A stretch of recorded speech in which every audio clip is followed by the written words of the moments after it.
ಮುಗಿಯಲಿ ನಿಮಗೆ ಲೈಫ್ ಇಷ್ಟೇನೆ.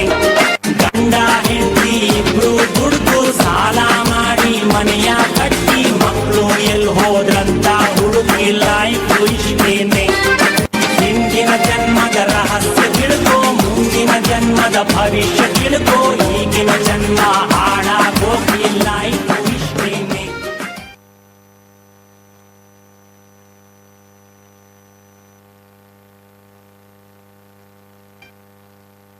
ಯಾಕೋ ಗೆಳೆಯ ಇಷ್ಟೊಂದು ಬೇಜಾರಾಗಿದ್ಯಾ? ಏನಾಯ್ತು? ಏನೋ ಮಾಡೋದು ಗೆಳೆಯ, ಎಲ್ಲ ನನ್ ಗ್ರಾಚಾರ. ಮನ್ಸಿಗೆ ಯಾಕೋ ನೆಮ್ಮದಿ ಇಲ್ಲ ಅಂತ ಜ್ಯೋತಿಷಿ ಹತ್ರ ಹೋದೆ. ಅವ್ರು ಹೇಳಿದ ಎಲ್ಲ ಪರಿಹಾರ ಮಾಡ್ಕೊಂಡ್ ಬಂದೆ. ಆದ್ರೂ ಯಾಕೋ ನನ್ನ ಹಣೆ ಬರನೇ ಸರಿ ಇಲ್ಲ ಅನ್ಸುತ್ತೆ ಕಣೋ. ನೋಡು ಗೆಳೆಯ, ಮನುಷ್ಯನ ಕರ್ಮಗಳ ಹೊರತಾಗಿ ಈ ಭೂಮಿಯ ಮೇಲೆ ಏನು ನಡೆಯಲು ಸಾಧ್ಯವಿಲ್ಲ.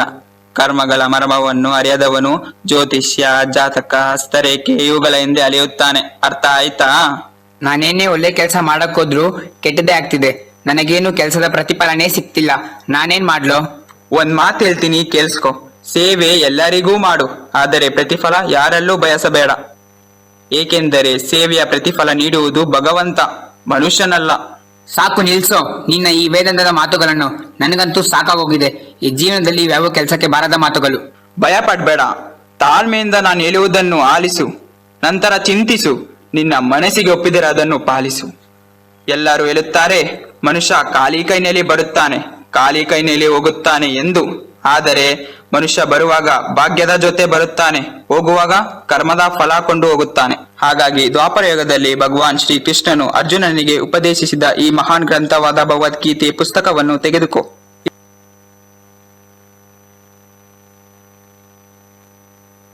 ಇದನ್ನು ಪಠನೆ ಮಾಡು.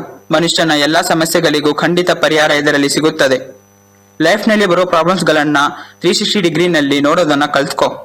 ನೀನು ಬಯಸಿದಂತೆ ನೆಮ್ಮದಿಯುತವಾದ ಹಾಗೂ ಆದರ್ಶಯುತವಾದ ಜೀವನವನ್ನು ಸಾಗಿಸಬಹುದು.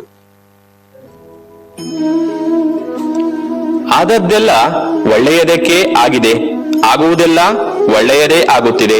ಮುಂದೆ ಆಗಲಿರುವುದು ಅದೂ ಒಳ್ಳೆಯದೇ ಆಗಲಿದೆ. ರೋಧಿಸಲು ನೀನೇನು ಕಳೆದುಕೊಂಡಿರುವೆ? ಕಳೆದುಕೊಳ್ಳಲು ನೀನು ಮಾಡಿರುವುದಾದರೂ ಏನು?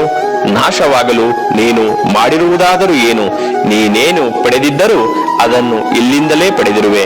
ನೀನು ಏನನ್ನು ನೀಡಿದ್ದರೂ ಅದನ್ನು ಇಲ್ಲಿಗೇ ನೀಡಿರುವೆ.